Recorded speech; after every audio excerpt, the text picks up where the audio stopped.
నమస్తే views. ఎరీస్ life sciences limited వీళ్ళ main aim వచ్చి అవేర్నెస్ క్రియేట్ చేయడం హెల్త్ గురించి. పెరుగుతున్న ఇప్పుడు కాలుష్యాల వల్ల కానీ లైఫ్ స్టైల్స్ వివిధ విధాల లైఫ్ స్టైల్స్ ఉండడం వల్ల ఎలాంటి ప్రాబ్లమ్స్ వీళ్ళు ఫేస్ చేస్తున్నారు, ఎలాంటి క్యాన్సర్స్ జనాలు డెవలప్ చేసుకుంటున్నారు వాళ్ళ బాడీలో, దానికి ఎలాంటి జాగ్రత్తలు తీసుకోవాలన్నదే మెయిన్ ఎయిమ్. ఇందులో భాగంగానే వాళ్ళు మనతో ఉన్న డాక్టర్ కృపా బజాజ్ గారు. వారిని అడిగి క్యాన్సర్ గురించి, ఈ మధ్య కాలంలో మన అత్యధికంగా చూస్తున్న క్యాన్సర్ల గురించి తెలుసుకుందాం. నమస్తే అండి. నమస్తే అండి. మ్యామ్, ఈ మధ్య కాలంలో మనం బాగా ఎక్కువగా చూస్తున్న క్యాన్సర్స్ అంటే ఏం చెప్తారు? అంటే ర్యాపిడ్గా పెరుగుతున్నాయి ఈ క్యాన్సర్స్ అన్నది.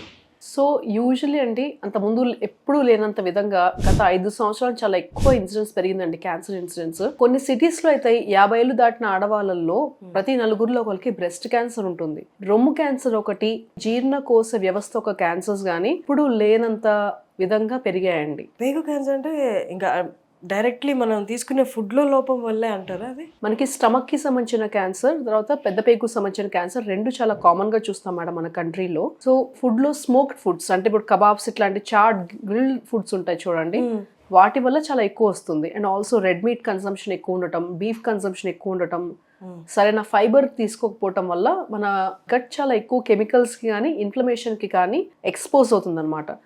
దీని వల్ల ఎప్పుడు లేనంత విధంగా చాలా ఇంక్రీజ్ ఉంది. అంటే హై ఫ్యాట్ కన్సంప్షన్ ఉండటం వల్ల కాన్స్టిపేషన్ రావటం కానీ, లేకపోతే ఎక్కువ రెడ్ మీట్ కన్సంప్షన్ వల్ల కాన్స్టిపేషన్ రావటం కానీ, లేకపోతే బాడీలో గట్లో ఇన్ఫ్లమేషన్ ఉండటం కానీ, వీటన్నిటి వల్ల ఎప్పుడు లేని విధంగా ఇప్పుడు స్టమక్ క్యాన్సర్ ఇన్సిడెంట్స్ కానీ, కోలన్ క్యాన్సర్ ఇన్సిడెంట్స్ కానీ చాలా ఎక్కువైందండి. అదే కాకుండా మామూలుగా గాల్ బ్లాడర్ అని ఒకటి ఉంటుందండి వ్యవస్థ, పిత్తరసం అంటారు మామూలుగా తెలుగులో, అది కూడా ఎప్పుడు లేనంత విధంగా చాలా ఎక్కువైంది గాల్ బ్లాడర్ క్యాన్సర్స్.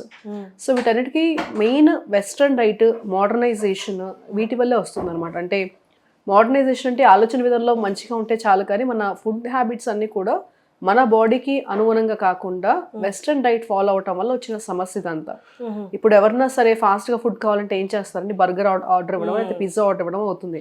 అందుకని ఎవరు కూర్చొని మంచిగా రాగి సంగటి తిందాం, లేకపోతే కొర్రల జావ తాగదు, ఇట్లా ఏది లేదనమాట. మన బాడీలో అనవసరం ఫుడ్ బయట నుంచే వస్తుంది, దాన్ని మన ఎక్స్పోజర్ తగ్గించుకుంటే బాగుంటుంది. అండ్ ఇంకోటి స్మోకింగ్ కన్సంప్షన్, ఆల్కహాల్ కన్సంప్షన్ ఎప్పుడు లేని విధంగా పెరిగింది. ఎస్పెషలీ ఆల్కహాల్ చదువుకుంటున్న వాళ్ళలో కూడా చాలా ఎక్కువ పెరిగింది ఆల్కహాల్ కన్సంప్షన్. వీటి వల్ల కూడా సర్టెన్ గా మన బాడీలో ఇన్ఫ్లమేషన్ ఇంక్రీజ్ అవటం వల్ల ఫర్దర్గా క్యాన్సర్ వచ్చే అవకాశం చాలా ఎక్కువ ఉంది. Main cause for breast cancer అనేది ఆడవాళ్ళలో ర్యాపిడ్గా పెరిగింది అన్నారు. రైట్. ఎందుకని అంత ర్యాపిడ్గా పెరగాల్సి వచ్చింది? ఏ మార్పు వచ్చింది? సో బ్రెస్ట్ క్యాన్సర్ ఇంక్రీజ్ అవ్వడానికి కారణం మేడం, మన ఇప్పుడు ఆడవాళ్ళకి మ్యారేజ్ అవుతున్న ఏజ్ కానీ, పాలిస్తున్న ఏజ్ కానీ, నెంబర్ ఆఫ్ కిడ్స్ కానీ, లేకపోతే ఏజ్ ఎప్పుడు ప్రెగ్నెంట్ అవుతున్నారా ఏజ్ కానీ అంతా కూడా చాలా మారింది. ఇప్పుడు ముందు చూసుకుంటే 23 years కల్లా ఫ్యామిలీ కంప్లీట్ అయిపోయింది ఆడవాళ్ళకి. ఇప్పుడు అట్లా లేదు. They are starting their life, marriage life 30 ఏళ్ళకి స్టార్ట్ చేస్తున్నారు. ఒకప్పటికి ఇప్పటికి ఎంతో డిఫరెన్స్. సో ఈ ఆస్పెక్ట్స్ అన్నిటి వల్ల మనకి బ్రెస్ట్ క్యాన్సర్ ఇన్సిడెన్స్ రీసెర్చ్ లో ప్రూవ్ అయింది ఏంటంటే, వీటి వల్ల క్యాన్సర్ ఇన్సిడెన్స్ చాలా ఎక్కువ ఉంటుంది, రొమ్ము క్యాన్సర్ ఇన్సిడెన్స్. అదే కాకుండా ఆడవాళ్ళలో హార్మోన్స్ ప్రొడక్షన్ ని ఆల్టర్ చేసేది డెఫినెట్ గా ఫ్యాట్ డైట్ అండి. ఇందాక అన్నట్టు ఆల్కహాల్ కన్సంప్షన్ కానీ, ఫ్యాట్ కన్సంప్షన్ కానీ, సిగరెట్ స్మోకింగ్ కానీ ఆడవాళ్ళలో ఎప్పుడు లేనంత ఎక్కువ ఉంది ఇప్పుడు స్మోకింగ్ కానీ, ఆల్కహాల్ కానీ మగవాళ్ళు 100 ml తాగిన దానికి, ఆడవాళ్ళు 100 ml తాగిన దానికి చాలా డిఫరెన్స్ ఉంటుంది. అంటే సెన్సిటివ్ బాడీస్ ఉండటం వల్ల, స్వతహాగా బయాలజీ ఆఫ్ డిస్ అట్లా ఉండటం వల్ల తక్కువ ఆల్కహాల్ తీసుకున్నా లేదా తక్కువ స్మోక్ కన్స్యూమ్ చేసినా సరే వాళ్ళ బాడీ చాలా 10 రెట్లు ఎక్కువ ఎఫెక్ట్ అవుతుంది అనమాట. ఇది ఎప్పుడు లేనంత విధంగా పెరగడం వల్ల వచ్చిన సమస్య. ఇంకోటి అడల్టరేటెడ్ ఫుడ్, అంటే నాణ్యత గల ఆహారం దొరకడం కూడా చాలా పెద్దగా గగనమైపోయింది. ఇప్పుడు ఆర్గానిక్ ఫుడ్ అని అందరూ పెడుతున్నారు, కానీ నిజమైన నాణ్యమైన ఫుడ్ దొరకడం అనేది చాలా భాగ్యమైపోయింది ఇప్పుడు అందరికీ కూడా. అండ్ ఇంకొకటి, కొన్ని సైన్స్ ఉంటాయి. ఫర్ ఎగ్జాంపుల్ క్యాన్సర్ వచ్చి 1 year ముందు, 2 years ముందు నుండే కొన్ని సైన్స్ ఉంటాయి. యాజ్ అ డాక్టర్ మీకు తెలుస్తుంది, but suggestion from your side, ఇలాంటి సైన్స్ ఉంటే జనాలు దాన్ని నెగ్లెక్ట్ చేయకుండా అర్లీగా డాక్టర్ దగ్గరికి వెళ్ళాలి అనేదైనా చెప్తారా? Some suggestions from you. ఒక్కొక్క ఆర్గన్ కి ఒక స్పెసిఫిక్ గా కొన్ని సైన్స్ కానీ సిమ్టమ్స్ కానీ ఉంటాయండి. వాటి వల్లే ఆ విధంగా క్యాన్సర్ వచ్చే అవకాశం ఉంది, మీరు వెళ్ళి టెస్ట్ చేయించుకోండి అని ఫ్యామిలీ ఫ్రెండ్స్ చెప్పడం కానీ, లేకపోతే ఫ్యామిలీ డాక్టర్ సజెస్ట్ చేయడం కానీ జరుగుతుంది. మోస్ట్ కామన్ గా ఇండియాలో lung cancer, breast cancer, head and neck cancer అండి. సో రొమ్ముకి సంబంధించిన క్యాన్సర్ అయితే కనుక మనకి నిప్పుల నుంచి డిశ్చార్జ్ రావడం, బ్లడ్ డిశ్చార్జ్ రావడం కానీ, నిప్పుల నుంచి అయినా వైట్ డిశ్చార్జ్ రావడం కానీ, లేకపోతే బ్రెస్ట్ కు సంబంధించిన స్కిన్ మీద సడన్ గా కొన్ని కలర్ చేంజెస్ రావడం కానీ, ఒక గడ్డలా తగలటం కానీ, ఇట్లాంటివన్నీ జరిగితే కనుక దాన్ని క్యాన్సర్ యొక్క సైన్స్ అంటాం అనమాట. సిమ్టమ్స్ అండ్ సైన్స్ అంటాం. అండ్ ఇవి కనుక మీరు గమనించినట్లయితే వెంటనే దగ్గరున్న డాక్టర్ గారిని కలిసి వాళ్ళకి సంబంధించిన టెస్ట్లు చెప్తారు, అవి చేసుకోవాల్సిన అవసరం ఉంటుంది. అండ్ లంగ్ క్యాన్సర్ సంబంధించింది అన్ఎక్స్పెక్టెడ్ కాఫ్. ఇప్పుడు ఫర్ సపోజ్ జలుబు దగ్గున లేకపోతే కొంచెం ఇన్ఫెక్షన్ వచ్చిన దగ్గు రావడం వేరు, లేకపోతే కంటిన్యూస్ గా కాఫ్ ఉండటం వేరు. సో లంగ్ క్యాన్సర్ వాళ్ళకి అన్ఎక్స్పెక్టెడ్ గా కాఫ్ ఉండటం, దగ్గులో రక్తం రావటం, లేకపోతే నడుస్తుంటే చాలా ఆయాసం ఎక్కువ అవడం, ఇట్లాంటివన్నీ లంగ్ క్యాన్సర్ యొక్క కంప్లైంట్స్ అనమాట. పేషెంట్ కి కంప్లైంట్స్ ఉంటాయి. అండ్ గట్ కి సంబంధించిన క్యాన్సర్ అంటే స్టమక్ క్యాన్సర్ కావచ్చు, పేగుకు సంబంధించిన క్యాన్సర్ కావచ్చు, మోషన్ లో బ్లీడింగ్ అవ్వడం కానీ, మోషన్ యొక్క కలర్ మారటం కానీ, లేకపోతే పొత్తిగడుపులో విపరీత నొప్పి రావడం కానీ, అరుగుదల లేకపోవడం కానీ, అంటే కొంచెం తిన్న పొట్ట బరువుగా ఉందని చెప్తుంటారు కొంతమంది, లేకపోతే ఆహారం తినబుద్ధి కావట్లేదు, ఆకలి వేయట్లేదు, లేకపోతే మోషన్ కలర్ మారింది, లేకపోతే పొట్టంతా ఉబ్బినట్టుంది, ఇట్లాంటి కంప్లైంట్స్ అన్ని కూడా నాన్ స్పెసిఫిక్ కంప్లైంట్స్. అంటే మనకు కూడా కొంచెం అజిత్ చేసింది ఇట్లా అని చెప్పి టైం వేస్ట్ చేస్తుంటారు చాలా మంది కూడా. ఇటువంటి కంప్లైంట్స్ ఏమైనా ఉండి కంటిన్యూస్ గా ఒక 2-3 వారాలు ఉంటే కనుక మీరు వెంటనే డాక్టర్ ని సంప్రదించాల్సిన అవసరం ఉంటుంది అనమాట. ఎండోస్కోపీస్ కానీ కొన్ని స్కాన్స్ కానీ అవి చేసుకుంటే కనుక క్యాన్సర్ తొందరగా డిటెక్ట్ అయ్యే అవకాశం ఉంటుంది. వాళ్ళ జీవన విధానం వల్ల కూడా చాలా మంది క్యాన్సర్ బారిన పడుతున్నారు. ఏదైనా ఫ్యూ లైఫ్ స్టైల్ చేంజెస్ చేసుకుంటే వాళ్ళ లైఫ్ క్యాన్సర్ బారిన పడకుండా ఉంటుంది అన్నది ఏదైనా చెప్పగలరు? సో డెఫినెట్గా అండి, లైఫ్ స్టైల్ అంటే నేను ఇందాక చెప్పినట్టు smoking consumption, alcohol consumption cut down చేసుకోవడం చాలా ఇంపార్టెంట్ అండి. అండ్ లిమిటెడ్ గా తీసుకుంటే alcohol it's good for health. అంటే రెడ్ వైన్ ఒక లిమిటెడ్ క్వాంటిటీ తీసుకుంటే it's good for health actually. But మితిమించి తాగుతూ ఉంటారు అన్నమాట ఎవరు కూడా, అందరూ కూడా అంతే తాగుతారు. సో ఫస్ట్ ఇవి కట్ డౌన్ చేసుకోవాలి. And excess fat consumption, diet modifications అంటే ఆహారంలో కొన్ని మార్పులు చేసుకోవడం చాలా ఇంపార్టెంట్. అదే కూడా ఎక్సర్సైజ్ ఎవ్రీడే ఒక 45 minutes వాకింగ్ కి మనం స్పెండ్ చేసుకొని వారానికి ఒక 5 రోజులు మనం పెట్టుకున్నట్లయితే కనుక దెన్ అది మీకు చాలా అవయవాల్ని కాపాడుతుంది, హార్ట్ ని కాపాడుతుంది, బ్రెయిన్ ని కాపాడుతుంది, క్యాన్సర్ దరిదాపున చేయకుండా చూస్తుంది అనమాట. సో దానివల్ల మన బాడీలో మెటబాలిజం యాక్టివిటీ అంతా కొంచెం ఇంక్రీజ్ అవ్వటం వల్ల ఎనర్జీ లెవెల్స్ బెటర్ గా ఉండటం, కన్సంప్షన్ బాగుండటం ఉంటుంది. సో మన బాడీని ఒక చిన్న ఎకో సిస్టమ్ లా తీసుకోండి, అంటే ఒక చిన్న పల్లెటూరులా తీసుకోండి. ఒక్కొక్కటి ఒక్కొక్క పని చేస్తుంది అనమాట. దానికి సహకరించే విధంగా మనం చెయ్యాలి. అది మనం కొన్ని తింటే కొన్ని తిన్నప్పుడు మనకి చాలా ఎనర్జెటిక్ గా ఆహ్లాదంగా అనిపిస్తుంది. కొన్నిసార్లు కొన్ని తీసుకుంటే ఏదో బాగాలేదు, పొట్టంతా ఇబ్బందిగా ఉంది, ఉబ్బరంగా ఉంది అని చెప్పి అనుకుంటాం. ఇవన్నీ అంటే మన బాడీకి ఏవైతే సూట్ అవుతాయో, ఏవైతే బెనిఫిట్ చెందుతుందో అది మనం తీసుకోవాలి. బీట్ ఫ్రూట్ కన్సంప్షన్ కానీ, లేకపోతే ఫైబర్ కన్సంప్షన్ కానీ తగిన మోతాదులో, అంటే ఒక్కొక్కటి కరెక్ట్ రేషియోలో ప్రపోర్షన్లో ఉంటే కనుక మనకి అంతా బెటర్గా ఉంటుంది.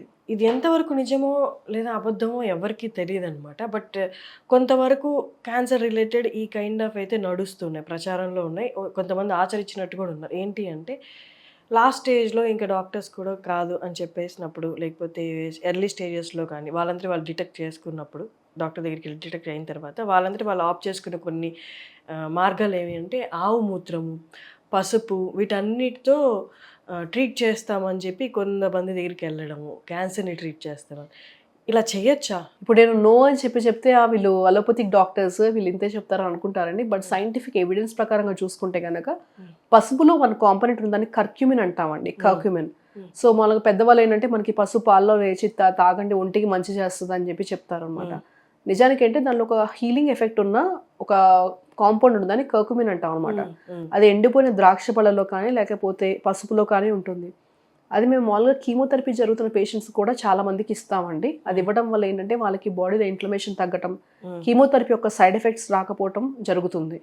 అండ్ అది కాకుండా ఈ గోమూత్రం కానీ లేకపోతే ఇవి ఆవుకు సంబంధించినవి మాత్రం చాలా మంది థియరీ చెప్తారు, కానీ దానికి తగ్గట్టు సరైన డేటా ఎక్కడా నేను చూడలేదు. మా మదర్ కూడా ఇంట్లో చాలా ఆవుకి సంబంధించిన మూత్రం గురించి చాలా చెప్తూ ఉంటారు, లేకపోతే మాకు చిన్న బాబు తనకి ఇవి పెట్టాలంటారు, కానీ but there is no data. అంటే ఏదైనా ఒక ఎవిడెన్స్ ఉండి ఇది తగ్గిందంటే తప్పితే చెప్పడానికి లేదు. ఏదైనా ఒక రీసెర్చ్ దాన్ని చెప్తే తప్పితే అది ఫాలో అవ్వడం అనేది మూర్ఖత్వం అని నా ఉద్దేశం. క్యాన్సర్ డిటెక్ట్ అయిన తర్వాత ట్రీట్మెంట్ ఎంత ఇంపార్టెంటో అలాగే మెంటల్ హెల్త్ కూడా చాలా ఇంపార్టెంట్. చాలా డౌన్ అయిపోతుంటారు. ఇలాంటి టైంలో ఫ్యామిలీ నుండి, కమ్యూనిటీ నుండి ఎలాంటి సపోర్ట్ ఇస్తే, ఎలాంటి పదాలు వాళ్ళ ముందు మాట్లాడకపోతే వాళ్ళ మెంటల్ హెల్త్ బాడీకి హెల్ప్ చేస్తుంది. క్యాన్సర్ వచ్చిందంటే ఇంకా డెత్ సెంటెన్స్ అని కొంతమంది, లేకపోతే క్యాన్సర్ ట్రీట్మెంట్ విపరీతమైన సైడ్ ఎఫెక్ట్స్ ఉంటాయని కొంతమంది అట్లా అపోహలతో ఉంటారు.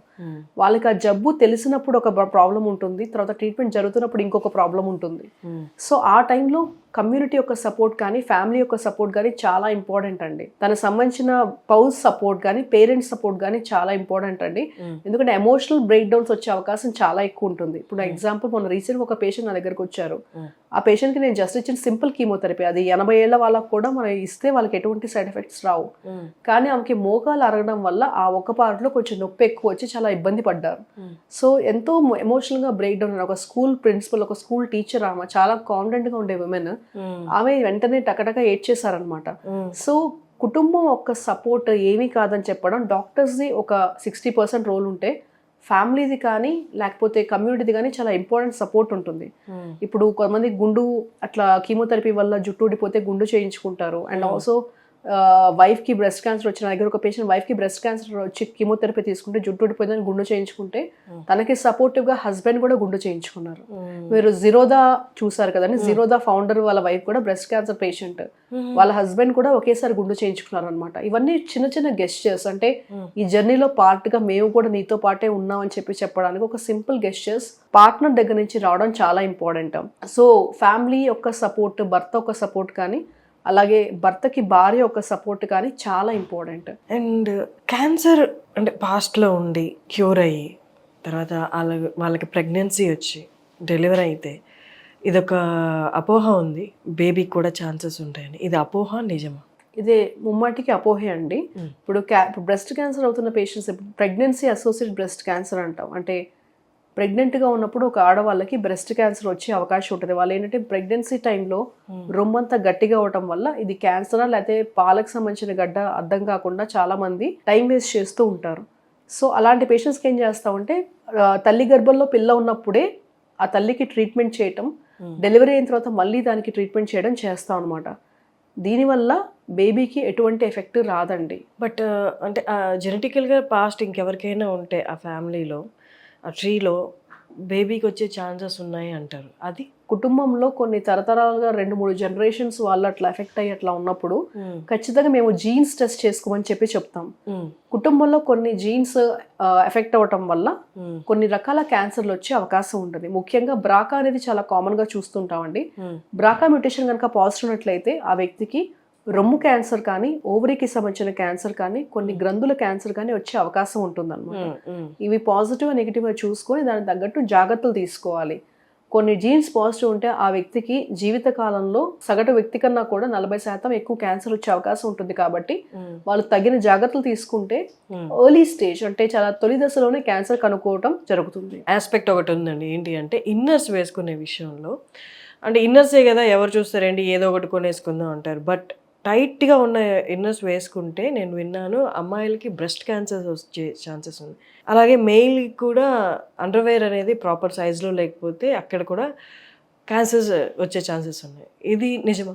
అండర్వేర్కి క్యాన్సర్కి అసలు కొరిలేషన్ ఏమీ లేదండి, అసలు ఎటువంటి కొరిలేషన్ లేదు. బట్ కాకపోతే మెయిల్ అండర్వేర్స్ వేసుకుంటే కనుక వాళ్ళకి ఈ టెస్టిస్ కనుక కొంచెం టెంపరేచర్ కంట్రోల్ సరిగ్గా లేకపోవడం వల్ల కొంత ఎఫెక్ట్ అయ్యే అవకాశం ఉంటుంది.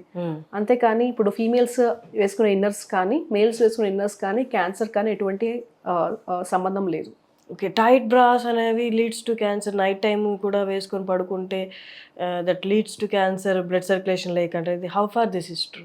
దిస్ అబ్సల్యూట్లీ మిత్ అండి. బ్లడ్ సర్క్యులేషన్తో బ్రెస్ట్ కానీ క్యాన్సర్ కానీ ఎటువంటి సంబంధము లేదు. అండ్ మ్యామ్ ఇంకొకటి, రష్యన్ వ్యాక్సిన్ ఇంట్రడ్యూస్ చేసింది cancer related. How far that is going to work? అది కంప్లీట్ ఇంకా క్యూర్ అని చెప్పొచ్చా ఆ వ్యాక్సిన్ అనేది? రష్యన్ గవర్నమెంట్ ఒక వ్యాక్సిన్ అనౌన్స్ చేసిందండి. సో అది ఇంకా ప్రీ క్లినికల్ ట్రయల్స్లోనే ఉన్నాయన్నమాట. అంటే చాలా తొలి దశలో ఉన్నాయి. వాళ్ళు చెప్పిన దాని ప్రకారంగా ఏంటంటే ఒక మనిషికి క్యాన్సర్ వస్తే కనుక క్యాన్సర్ మళ్ళీ తిరగబెట్టకుండా ఉండటానికి కొన్ని వ్యాక్సిన్స్ వచ్చాయి. అది మనిషికి డిఫరెంట్గా మేము క్రియేట్ చేస్తామని చెప్పి వాళ్ళు అనౌన్స్ చేశారు. ఆర్టిఫిషియల్ ఇంటెలిజెన్స్ ప్రకారంగా కూడా మనం దీన్ని హెల్ప్ తీసుకొని ఒకే రోజు కొన్ని లక్షల వ్యాక్సిన్స్ చేయొచ్చు అని చెప్పారండి. వాళ్ళకి మన బాడీలో క్యాన్సర్ కణాలు ఫాస్ట్గా డివైడ్ అయ్యే కణాలు అనమాట.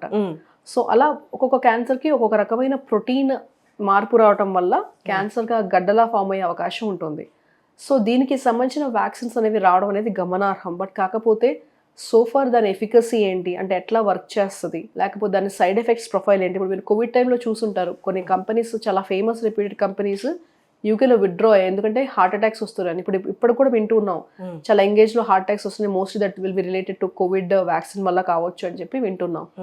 సో ఇవన్నీ కూడా ఏంటంటే మనకి పోస్ట్ వ్యాక్సినేషన్ ఒక సైడ్ ఎఫెక్ట్స్ ప్రొఫైల్ తెలియకుండా, దాని మెకానిజం అనేది ఎట్లా వర్క్ చేస్తూ తెలియకుండా, దాని బెనిఫిట్ ఏంటో తెలియకుండా ఇప్పుడు కమెంట్ చేయడం అనేది చాలా ప్రిమెచ్యూర్. వన్స్ ఆ గవర్నమెంట్ ప్రాపర్ స్టాండ్స్ తీసుకొని లేకపోతే ఇది దీని మెకానిజం అని చెప్పినప్పుడు మనుషుల్లో ఎట్లా దానికి వర్క్ అవుతుంది, అసలు ఇచ్చిన తర్వాత క్యాన్సర్ రాకుండా ఉందా, అవన్నీ మనం చెప్పాలంటే కొంత టైం పడుతుంది. సో కొంత వెయిట్ చేసిన తర్వాత దాని డెసిషన్ కానీ దాని అనౌన్స్మెంట్ కానీ ప్రాపర్గా చేయాలి. ఓకే. అలాగే మన కంట్రీలో మొన్న యూనియన్ బడ్జెట్ 2025కి క్యాన్సర్కి సంబంధించి ట్రీట్మెంట్ కీమోథెరపీ సెంటర్స్ ఏదైతే ఉన్నాయో దాని గురించి కూడా కొంచెం ఇంపార్టెన్స్ ఇస్తూ చెప్పారు సెంటర్స్ గురించి. నిర్మలా సీతారామన్ గారు ఏం చెప్పారంటే, క్యాన్సర్ ఇప్పుడు చాలా ఎక్కువ ఇన్సిడెన్స్ ఉంది కాబట్టి ప్రతి ఒక్క జిల్లాకి ఒక హెడ్ క్వార్టర్లో ఒక chemotherapy day care centre open చేయాలని చెప్పారండి. చాలా మంచి విషయం. అదే కాకుండా కీమోథెరపీ యొక్క డ్రగ్స్ మీద కూడా కొంత కాస్ట్ కట్ ఆఫ్ చేయడం జరుగుతుంది. వీటన్నిటి వల్ల క్యాన్సర్ థెరపీ అనేది చాలా కామన్ మ్యాన్కి తొందరగా రీచ్ అయ్యే అవకాశం ఉంటుంది. అండ్ ఆల్సో కంఫర్టబుల్ గా ట్రీట్మెంట్ తీసుకొని వాళ్ళ నేటివ్ ప్లేస్ లో తీసుకొని ఉండడానికి అవకాశం ఎక్కువ ఉంటుంది. అంటే క్యాన్సర్ ట్రీట్మెంట్ అంటే ఖచ్చితంగా అలా సిటీకే ట్రావెల్ చేయాలి, ప్రతి ఒక్కరు హైదరాబాద్కి వస్తేనే మనకి మంచి ట్రీట్మెంట్ జరుగుతుందనే అపోహలో ఉంటారు. లేకపోతే నిజంగా మాకు ట్రీట్ చేయాలన్నా వాళ్ళు అంత దూరం నుంచి ట్రావెల్ చేయడం మాకు ఒకసారి ఇష్టం లేకపోతే ఎక్కడ పెట్టి ట్రీట్ చేయొచ్చో కూడా సరిగ్గా తెలియకపోవడం వల్ల వాళ్ళు ప్రతిసారి ఒక 5-6 గంటలు జర్నీ చేసి రావడం, కానీ ఆ ట్రీట్మెంట్ వల్ల వచ్చే సైడ్ ఎఫెక్ట్స్ కాకుండా ఈ జర్నీ వల్ల వచ్చే అలసట కూడా ఎక్కువ అవడం జరుగుతుంది. సో ఇది ఒక మంచి మూవ్ గవర్నమెంట్ తీసుకునే డెసిషన్ మాత్రం. మనం డైలీ తీసుకునే ఆహారంలో ఈ పదార్థం యాడ్ చేసుకుంటే మన హెల్త్కి వండర్స్ చేస్తుంది అన్న ఫుడ్ ఏదైనా డైలీ ఇంటేక్లో చెప్పగలరా? ఐ థింక్ ఆవకాడో అండి. ఆవకాడో, పంప్కిన్ సీడ్స్ ఇవి మాత్రం నేను డెఫినెట్గా డైలీ ఫుడ్లో ఒక పార్ట్లా చేసుకోమని చెప్తాను. ఎందుకంటే వీటిలో గుడ్ ఫ్యాట్స్ ఉన్నాయి, గుడ్ న్యూట్రియంట్స్ ఉన్నాయి కాబట్టి ఇది మనకు ఖచ్చితంగా మనం యాడ్ చేసుకోవడం చాలా బెటర్. ఇంకోటి ఫిష్ ఆయిల్ కూడా చాలా ఫ్రీక్వెంట్గా వాడుకోవడం ఇంపార్టెంట్ అండి. ఫిష్ ఆయిల్ క్యాప్సూల్స్లో ప్రాపర్గా ఒమేగా 3 ఫ్యాటీ యాసిడ్స్ కానీ లేకపోతే కొన్ని ఇంపార్టెంట్ ఫ్యాటీ యాసిడ్స్ కానీ ఉంటాయన్నమాట. సో వాటి వల్ల వైటమిన్ ఈ ఫ్యాటీ యాసిడ్స్ వల్ల హార్ట్ లేకపోతే బాడీలో జనరలైజ్డ్ ఇన్ఫ్లమేషన్ ఇవన్నీ కూడా ఇంప్రూవ్ అయ్యే అవకాశం ఉంటుంది. థ్యాంక్ యూ సో మచ్ అండి, చాలా చక్కగా వివరించారు. అండ్ మోస్ట్ నీడెడ్ ఇప్పుడు ఈ ఇన్ఫర్మేషన్ అనేది. Thank you so much. Thank you so much.